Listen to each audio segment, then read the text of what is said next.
Y llega la segunda parte u otra crisis, pero llega algo, se anuncia, se profetiza.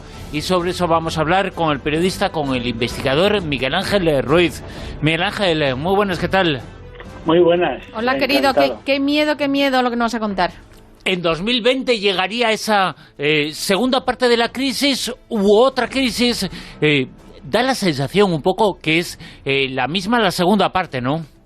Bueno, efectivamente, es, digamos, la continuación de la anterior, porque aunque algunas naciones a nivel mundial sí que han experimentado cierto crecimiento económico en estos años, ¿no? Ha habido ciertos repuntes, pero el problema es que quizás los grandes problemas sistémicos que provocaron la crisis de 2008 no han sido resueltos, ¿no? Por ejemplo, quizás para mí uno de los más significativos, que son los grandísimos niveles de endeudamiento global que mantienen prácticamente todas las entidades financieras, es decir, no solo los bancos, también los gobiernos, las empresas, incluso las familias. Tenemos un endeudamiento casi impagable a nivel mundial, y todo eso no se ha resuelto. Recordad también, por ejemplo, aquellos bancos que se tuvieron que rescatar con dinero público porque eran demasiado grandes para caer, que es lo que se dijo entonces, y realmente el tamaño de esos bancos ahora sigue siendo prácticamente inmanejable. Pero no han devuelto los bancos, ¿no? Bueno, depende del país, depende del país. Por ejemplo, una ironía, No, es que curiosamente en España... Sí, en los países pobres igual sí, en los ricos no. Se están aprovechando de los recortes. Bueno, en España hace poco, me parece que era un par de meses, el que fue el presidente del Banco de España, Miguel Ángel Fernández Ordóñez, reconocía que prácticamente el 80% de los más de 60.000 millones de dinero público que se destinaron para la banca no se van a cobrar. Estamos hablando de una pérdida del 80% de todo ese dinero. Y eso se puede extrapolar prácticamente a todos los bancos, a todos los rescates financieros que han existido en este tiempo.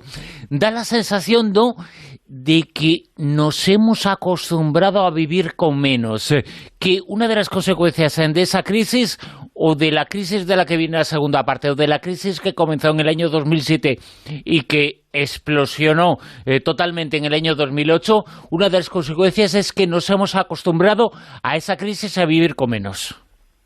Hombre, yo creo que especialmente en el nivel económico, en el nivel doméstico, yo creo que hay un esfuerzo muy palpable, ¿no? Lo que es la pequeña economía, la economía doméstica, la economía de las familias, yo creo que se han hecho grandísimos esfuerzos, equilibrios y incluso malabarismos para llegar a fin de mes durante todos estos años, y sí que hay quizás un desaprendizaje, ¿no?, de toda esa burbuja, porque también hay que recordar un poco lo que fue el debate posterior que en España se produjo más o menos entre 2010 y 2012 con el tema de la deuda periférica, la prima de riesgo, etcétera, que aquí, digamos, la respuesta desde las instituciones fue trasladar un poco la culpa a los ciudadanos y decir que habíamos vivido por encima de nuestras posibilidades. Fíjate. Pero que había apuntado eso. ¿Cuánto se dijo ese mantra?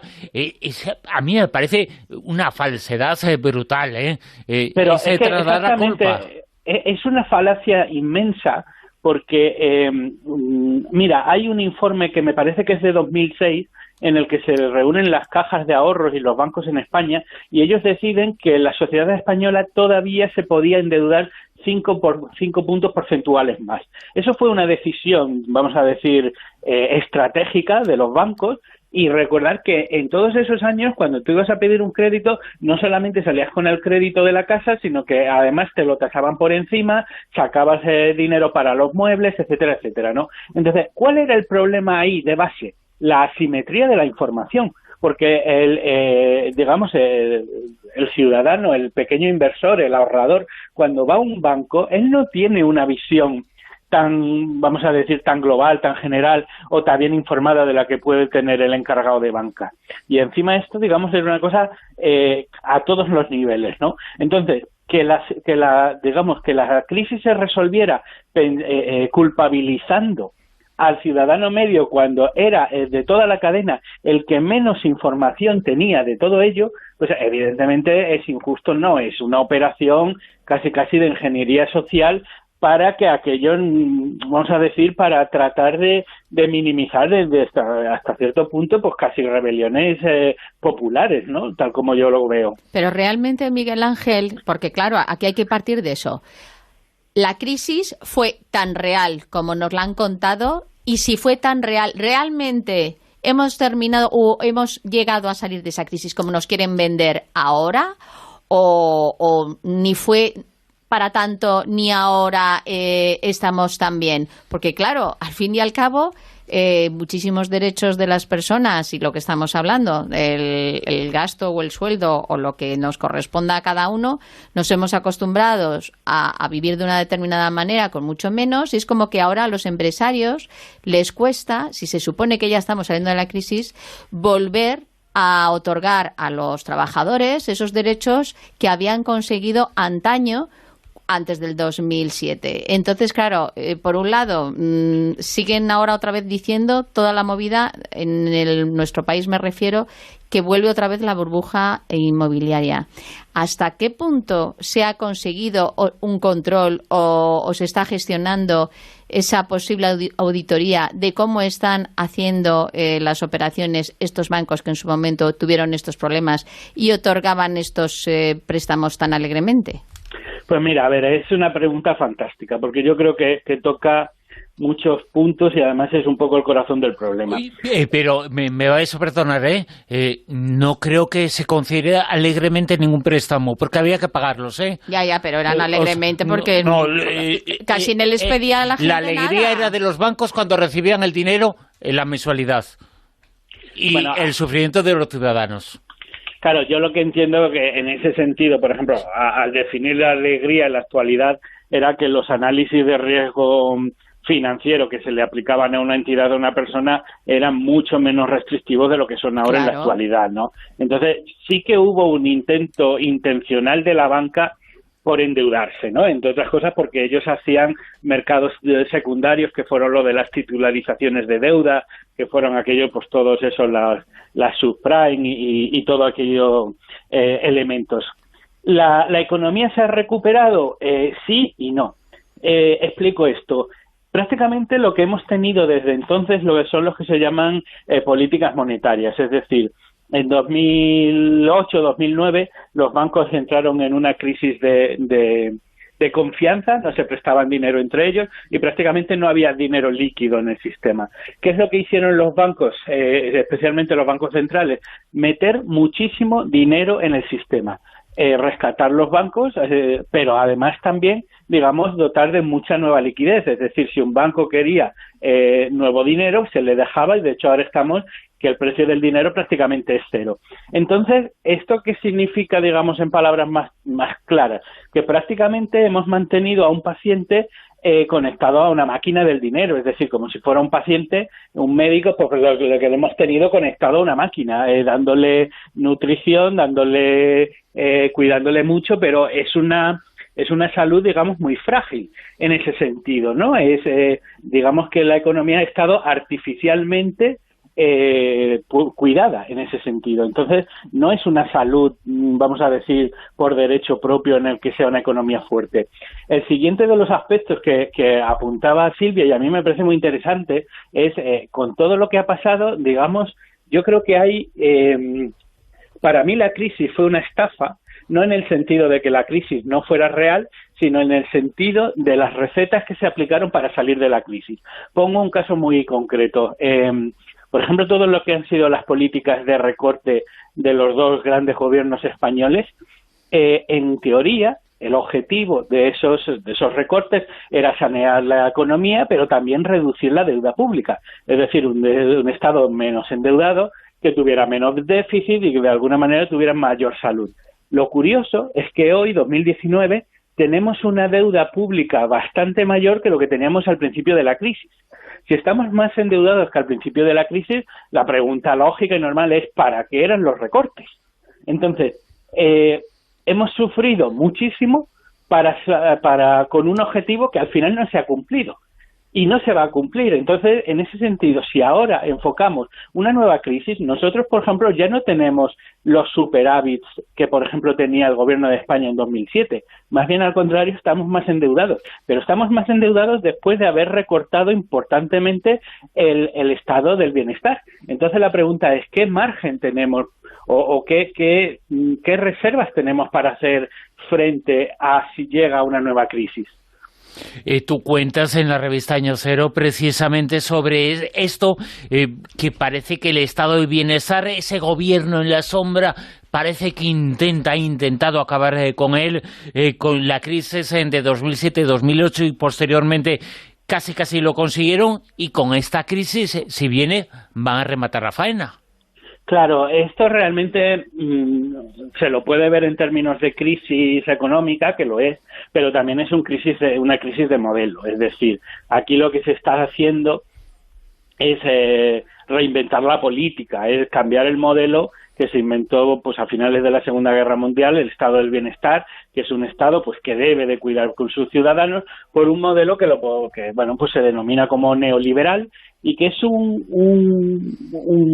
digamos un modelo que aplica una suerte de necropolítica, que a mí me parece un concepto terrorífico, acuñado por un filósofo camerunés, que es lo que viene a decir que el Estado actual ya no se ocupa de sus ciudadanos, que prácticamente todas esas ayudas pues a la dependencia, a la gente que está en situación de paro, etcétera, etcétera, se quitan. Entonces, la necropolítica es básicamente lo que se ha hecho toda la vida en África, que es decir, dejar morir a aquella gente por criterios economicistas, es decir, dejar morir a aquellos que no tienen la capacidad de supervivencia por sí misma, y ese concepto que antes era colonial, ahora pasa a empezar a formar parte dentro de las democracias del primer mundo, es decir, aquello que siempre se ha llamado el cuarto mundo, que es la pobreza en el primero. Y entonces vemos cómo la protección del Estado cada vez está,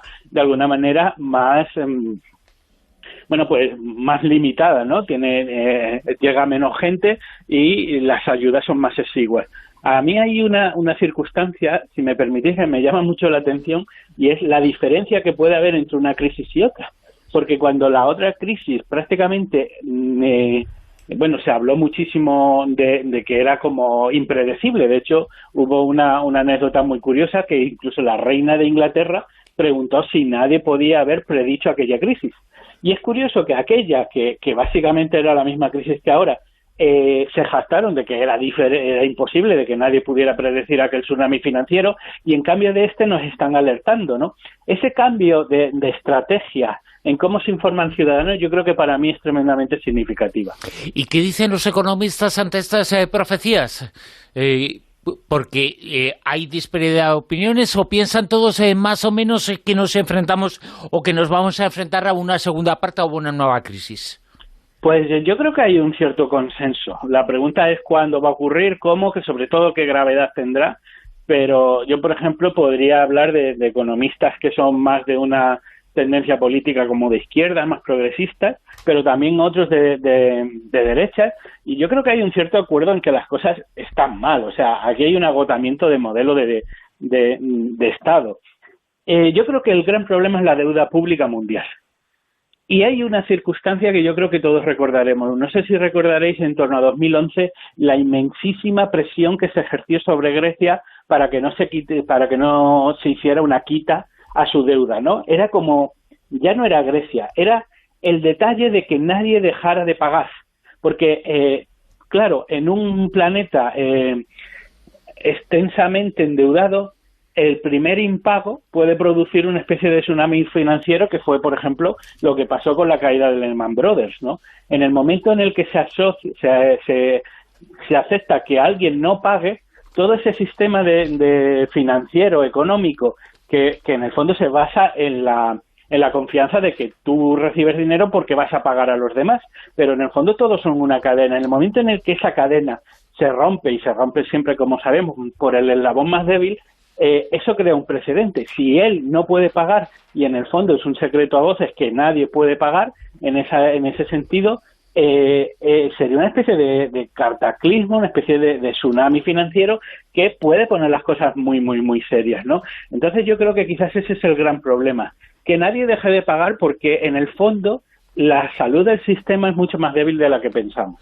Bueno, y además, si alguien deja de pagar, que se atengan las consecuencias, porque la crisis lo que ha hecho es dar a los ciudadanos muchas bofetadas y, si no, a engrosar la lista de los pobres. Es que cabrean mucho las recetas que se han dado y que se han puesto en práctica y que hemos asumido y que la sociedad ha asumido como las correctas.